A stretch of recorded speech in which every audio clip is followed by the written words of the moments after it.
I'm Sophie Foster, and welcome to Can We Talk About That, the local podcast where we break down gender-based violence, what it looks like, and how it shows up in Oxford County. Before we get into today's conversation, just a quick heads up that we will be talking about topics like abuse, crisis, and mental health, so please just take care of yourself while you're listening. If you feel like you need some extra support after listening, please feel free to call the DASO crisis line. The toll-free number is 1-800-265-1938. It is open 24/7, it's free, and it's confidential. For today's episode, I'm sitting down with Melissa Gibson from MHEART, and we are going to be talking a little bit more about having social workers tag along with police in our community for crisis situations. So I know for gender-based violence, this has been something that's been really helpful, so hopefully we'll learn more today. To start, Melissa, can you maybe explain what MHEART stands for and maybe what your team's goals are and what that looks like? So MHEART stands for Mental Health Engagement and Response Team, which I'm mindful isn't like particularly descriptive. Like it doesn't really share like what we actually do. Right. So to kind of give you like an overview of what MHEART does, it is a like police partnership program. So we work with both Oxford OPP as well as Woodstock Police in a co-response model, which is like essentially like a fancy way of saying that we ride alongside officers in cruiser attending calls for service. So someone calls 911 and they're requesting support, and we head out and cruiser with them. Mm-hmm. So it's kind of the idea that, like, obviously every police officer can't be trained to be a social worker. So, you know, let's work together. Is your day-to-day, is you're always in the vehicle with one, or they'll just call you when they need you kind of thing? So it can be a bit of both. It essentially kind of depends on what's happening in the community and also the day. Mm-hmm. So we're in detachments. So 3 detachments, OPP in Ingersoll, OPP in Tilsonburg, and then also in the Woodstock Police Station, Monday through Friday, generally 9 a.m. to 5:45 p.m., but we have staff in office who can attend in the community outside of those hours. So we're not necessarily limited to just providing support kind of then. Yeah. So, okay, my next question is, how is it decided when maybe MHEART should come to a situation, so or should become involved in a situation? Mm-hmm. So the large majority of the time when someone is connecting with 911, either someone's not having a good day, whether it's themselves, a loved one, or again, just a member of the community.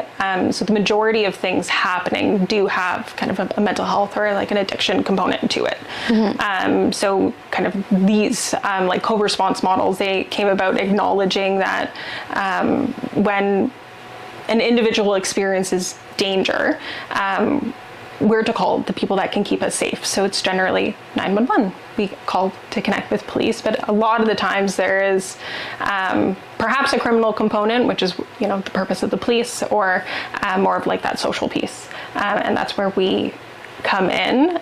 So essentially we will attend anything that there is either like a known experience of what we call distress. So again, someone having a particularly bad day, or situations in which it would be, you know, fair to assume that someone may be, in the event that we can actually be helpful. So that means that we attend really a whole lot. Like it's a pretty wide spectrum. And while we have like designated officers, both with Oxford OPP and Woodstock Police that we primarily like go out with, and again, kind of focusing to make sure that we're available for, you know, the like a parent's like mental health or addiction calls for service. You know, it's not uncommon that we go out with another officer, which means that we can end up at a traffic stop. And if we can be useful, then we're going to make sure that we can be.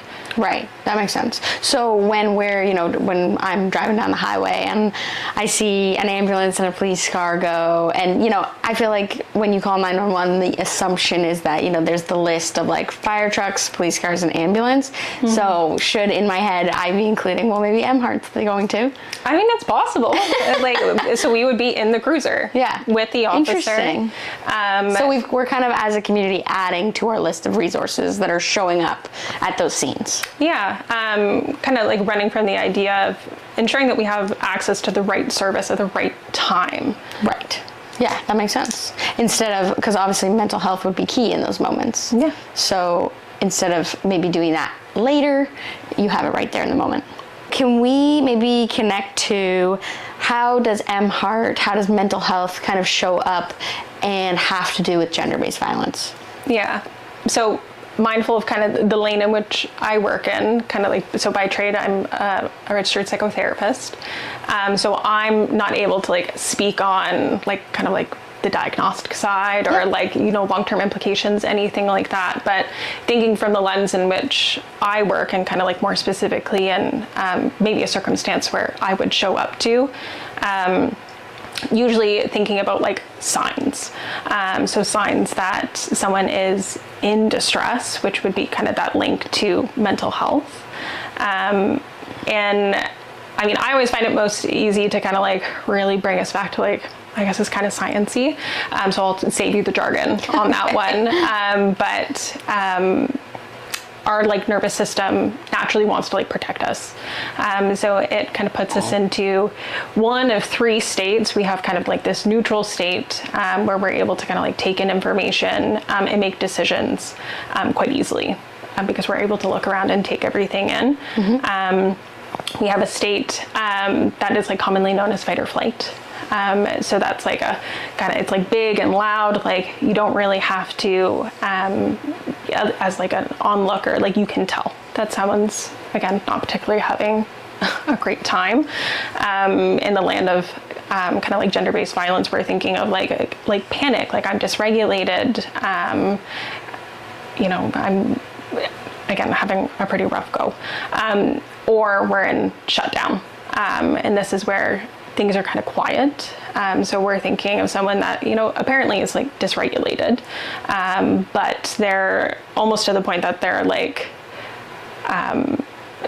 just like completely turned off, often like very quiet and almost like shock. Like they're almost like, there is like a detachment from what's actually happening. And oftentimes that last shutdown is overlooked because if something isn't big and loud, it's often pretty hard to see. Mm-hmm. So when we're thinking about, mental health signs in conjunction with gender-based violence, like you're seeing one of those two protective states of, things are very loud, it's very apparent that something is happening. So think like a barking dog, or we're in shutdown where we're thinking more of like a possum.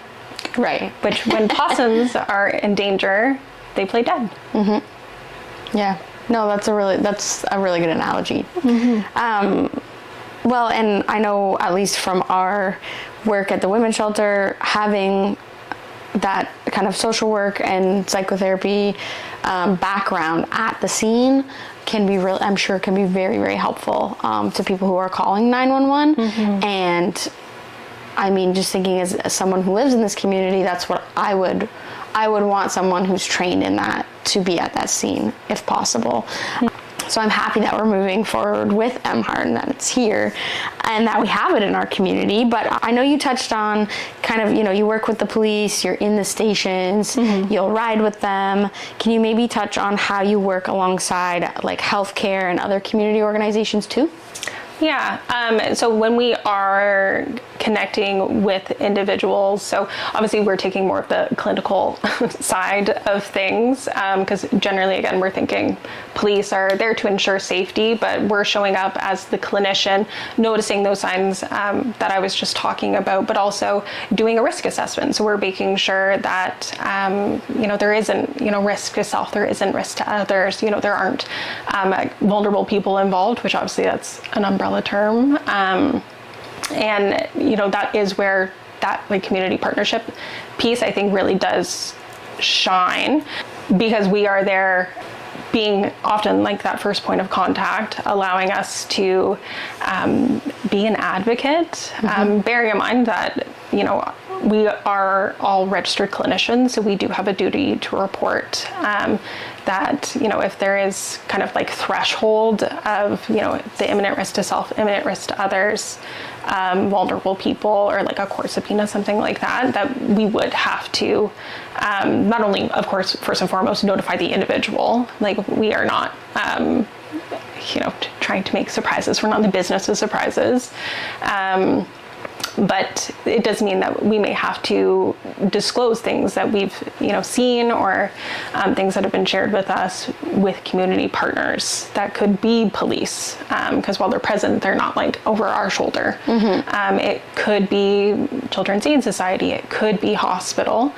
So that piece is kind of like the risk assessment, but then there's also kind of that longer term advocacy of, if someone has shared something with me, there is opportunity for me to, again, with their consent, speak on their behalf to hospital. That way the individual doesn't have to reshare everything that they just shared with me. Right. Or, through like coordination of like longer term supports, like, again, doing what we can to, first and foremost, like protect the individual, that they are not in the position that they have to keep sharing the same experience, which again, like if you're meeting with police, you're meeting with me, you're probably not having a great day. Yeah. That way we're not opening up that book and leaving you in it every single time, allowing someone that is familiar with the system, is familiar with kind of like the necessary terms to use to do that advocacy piece on their behalf. Do you find you have like a set of organizations that you work with the most? Like obviously police would be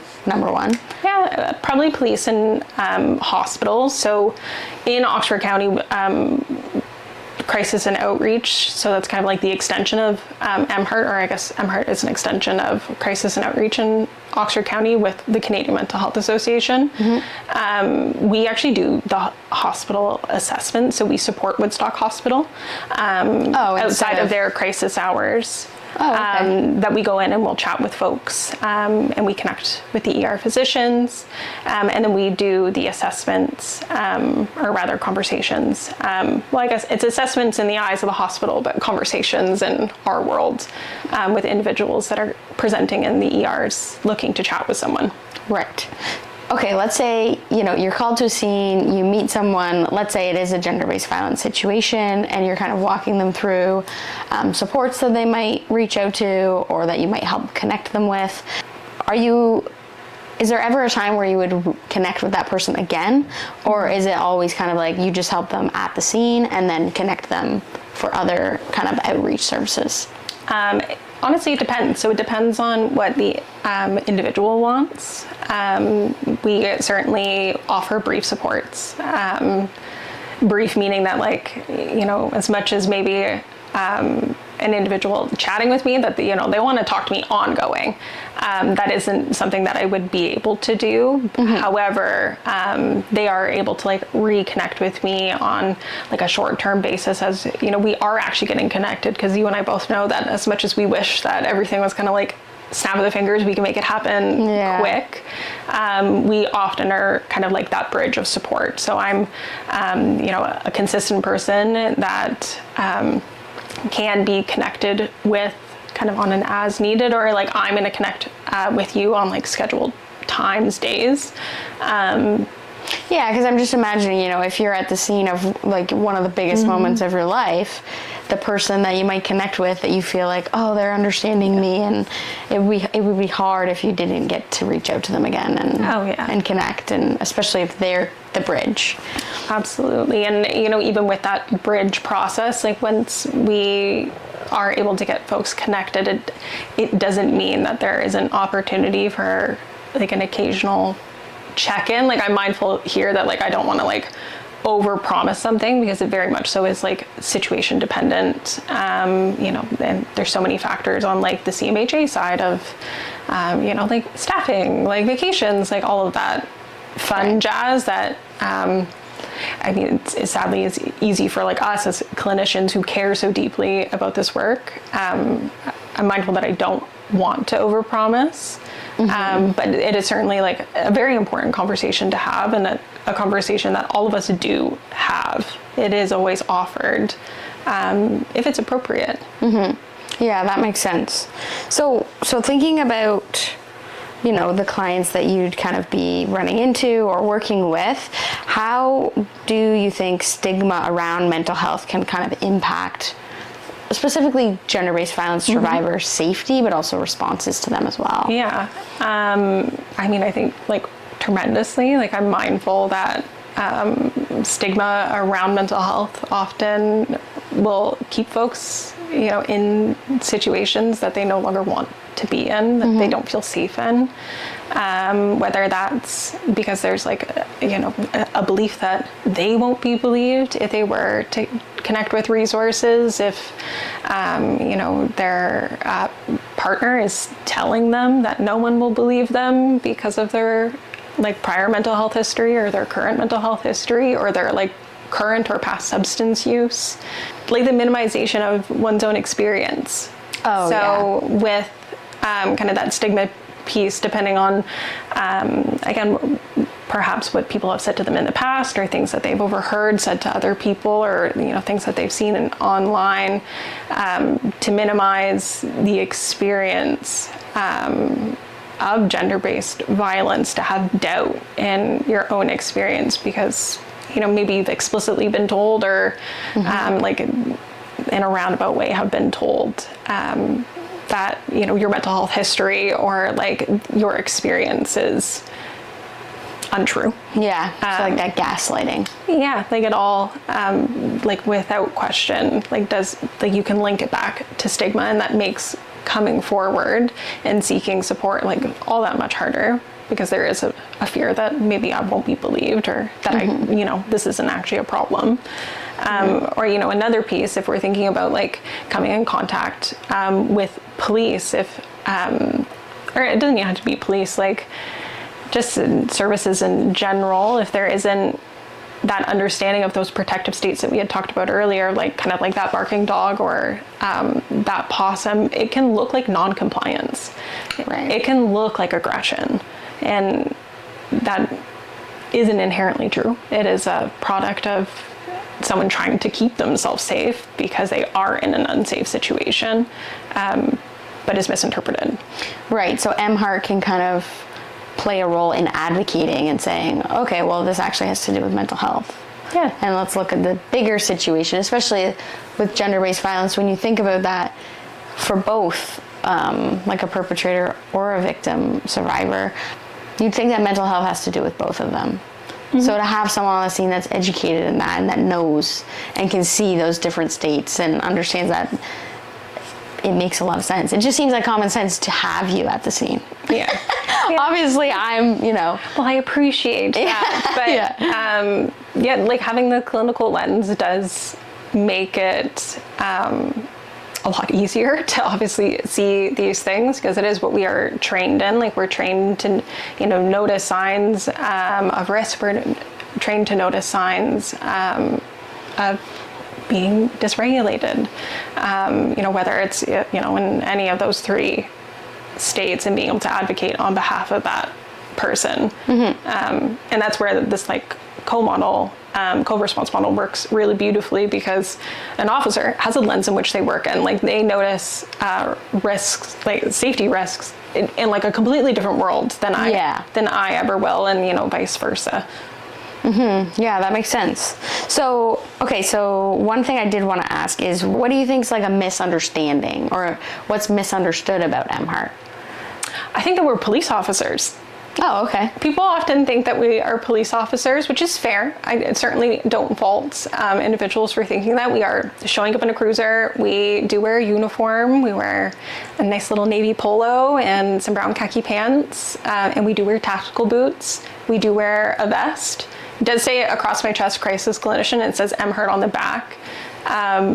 But like generally speaking, if we see a person in uniform and we see a person in a vest, the assumption would be that it is an officer. And like a general constable, like they have a set uniform, but then we see specialized constables and they wear different uniforms. So why wouldn't there be the assumption that we too are just a specialized officer? But so in that misunderstanding, do you find people are maybe, if they're maybe scared of the police, then they won't want to talk to you kind of thing because they don't know what you are, like what MHEART is? Yeah, absolutely. I mean, like, there's stigma around the police as well. And there's also stigma around social services as a whole. So yeah, it certainly does create challenge. And I think a primary difference, and maybe where like it creates challenge with us being like viewed as officers initially, is I am bound by confidentiality. I do not have any legal authority to arrest someone, to charge someone, to do any of the above. Things that are said to me stay between the person that I'm speaking to in the room that we're in, unless there is like grounds for me to break confidentiality. But again, I'm not in the business of surprises, so it wouldn't happen without notification. That is not a requirement for officers, and not to say that they would go and like speak out of hand or anything like that. But I mean, most people are concerned that there will be negative repercussion with speaking with police, that they're going to incriminate themselves in some way. And again, that is stigma surrounding police. But stigma is very impactful. Oh yeah. Well, and you know, if you're having like you said, a really bad day, and this could be one of the biggest moments in your life, if you're sitting in a room with a social worker who got out of the cruiser with a police officer and you're scared to get in trouble, it makes sense that you'd be scared. But the grounds that you're talking about, they'd be like a regular therapist grounds. Like if you're gonna hurt yourself, hurt somebody else, like those would be the grounds of like, well, now I have to tell someone because I'm worried about your safety. Absolutely. It would be no different if you were coming into like the Woodstock like office, like the CMHA building, and speaking with me versus like speaking to me with me getting under the cruiser. Like my limits of confidentiality, like my approach, they are no different. And it's just, what uniform am I wearing that day? Yeah, that's so interesting. So, okay, so if we're thinking about listeners listening to this episode, if they could take away one thing from this conversation, or maybe just knowing about MHEART, what do you think it should be? I think if someone is to take anything away, I think it's the importance of knowing that the choices someone makes, the feelings that they're experiencing, and like ultimately like the actions that it often is kind of like, we can really boil it down to, this sense of danger when we're experiencing crisis. And obviously that's what we're mindful of when we're showing up. And again, that this is a very protective thing. And with that, like, there is a right to feel safe. There is a right to be heard. And that ultimately there is a choice that, if there is opportunity for you to connect with MHEART, or a loved one to connect with MHEART, and there is an interest, that ultimately they have the final say. Like, we are a voluntary service, and when or if someone is ready, we certainly will be there. And sorry, just to clarify, they would only really connect with MHEART at a scene or at when 911's called. Other than that, it would be through the Canadian Mental Health Association, like those walk-in clinics. Is that right? Not exclusively. So there's also opportunity for referrals. So MHEART is like an offshoot of our crisis team, like with CMHA. So the opportunity to walk into 522 Peel Street to chat with a clinician. Like I said, we're also in both like Ingersoll, Tillsonburg Hospital, and support Woodstock kind of like outside of their hours. In addition to like with MHEART being that offshoot, that is like a referral based. So either someone has had contact with police or EMS, and like we're coming out like in the moment, or it's a referral after the fact by either police, EMS, and then we connect either in person or by phone. Cool. So it's voluntary in the sense that if you weren't at the scene and it was referred and they said, hey, you could contact MHEART, I could just call you afterwards. We would call you. Oh, you would call me. Okay. Yes. So they would take down your information and then send it over our way. Nice. And then we would reach out either by phone, or if there's like a preference for in person, if we can, we generally will try to arrange by phone. That way we're not just like knocking on someone's door. Yeah, that's totally fair. And I guess like on that note, so let's say you had contact with police and, you know, in the moment you're like, yeah, like I want MHEART to call me. If I called you 2 days later and you didn't want to talk to me anymore, you can just tell me.